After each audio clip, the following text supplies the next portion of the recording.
Votre point de vue, cette question de M. Martin Fayulu. La rhétorique de la souveraineté, nous l'avons déjà entendu, hein. Il n'y a pas de bradage de souveraineté lorsqu'on fait appel à un cabinet d'audit international. Non, c'est une forme d'indépendance et de professionnalisme. La dernière fois, vous avez dit l'OIF est intervenu. L'OIF n'est pas la République démocratique du Congo, mais nous avons approuvé ce résultat. Aujourd'hui, nous avons compris, en effet, que M. Kadima il était là pour exécuter un plan. C'est lui qui décide, c'est lui qui tranche. Il fait venir ses amis, qui ne sont pas du tout des Congolais, des Sud-Africains, par exemple.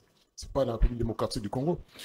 Et je crois que les prétentions de M. Martin Fayulu, c'est les prétentions de l'opposition, sont légitimes. Si j'entends de nouveau les vidéos qui circulent sur la toile du président actuel de la République démocratique du Congo, c'est exactement les mêmes problèmes. Et M. Martin Fayulu a tout à fait raison de se poser la question, est-ce qu'en répétant les mêmes erreurs, nous aurons des résultats différents? Non, il y a un problème sur le dit fichier électoral. D'ailleurs, ça nous a pondu 2 millions des enfants ou bien des personnes qui ne devaient pas être dans ce fichier.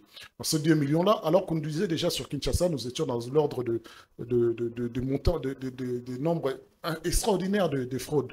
Mais nous nous étonnons de la légèreté avec laquelle le pouvoir avait amené ces élections. La Cour constitutionnelle, c'est pareil. C'est légitime à ce que nous demandons à une institution qui est censée être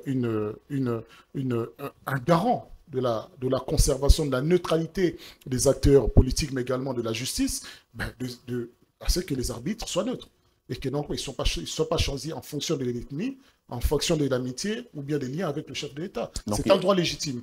En outre, lorsqu'on parle sur le troisième plan... Il y a des inquiétudes au niveau du fichier électoral, inquiétudes au niveau de la Cour constitutionnelle. Également, également la représentativité de l'opposition au sein de la commission électorale indépendante. Ça ne garantit pas un scrutin crédible. Non seulement, non, on dit, mais la CENI, c'est une composante qui est censée faciliter ou bien permettre à la République démocratique du Congo de passer dans une forme de pacification et de démocratisation.